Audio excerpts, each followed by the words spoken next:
সকলোকে মোৰ চেনেললৈ স্বাগতম জনাইছোঁ। আজি লৈ আহিছোঁ পাতত দিয়া মাছৰ ৰেচিপি। মোৱা মাছ অলপ বেছিকৈ পালে পাতত দি খাবলৈ মন যায়, সকলোৰে মন যায় নিশ্চয়। মাছখিনি পেটু গুচাই ভালদৰে ধুই লৈ মই অকণমান হালধি দি ল'লোঁ। লগতে অকণমান নিমখ দিছোঁ। 4 ফুটামান নহৰু দিছোঁ। 2টা কেঁচা জলকীয়া দিছোঁ।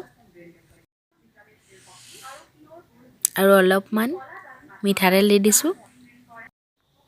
এখন কলপাত লেৰেলাই লৈ ভালদৰে মই মাছখিনি এটা টোপোলা কৰি বান্ধি ল'ম আৰু এখন টাৱাত টোপোলাটো দি দিম। আৰু ইয়াৰ পাছতে মই ইয়াত এখন ঢাকোন দি দিম।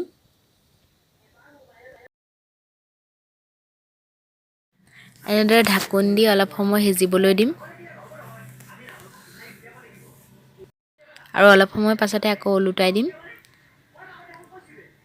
আৰু কলপাতৰ পানীটো অকণমান নাইকিয়া হওঁতেই মই নমাই ৰাখিম।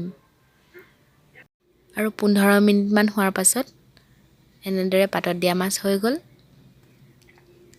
ভিডিঅ'টি চাই ভাল পালে লাইক আৰু কমেণ্ট কৰিব। লগতে বন্ধু-বান্ধৱীৰ মাজত ভিডিঅ'টি শ্বেয়াৰ কৰি দিব। আৰু যিসকলে মোৰ চেনেলটি নতুনকৈ চাইছে তেওঁলোকে ছাবস্ক্ৰাইব কৰি দিব। পুনৰ অন্য এটি ভিডিঅ' লৈ আকৌ লগ পাম। ভিডিঅ'টি চোৱাৰ বাবে বহুত বহুত ধন্যবাদ।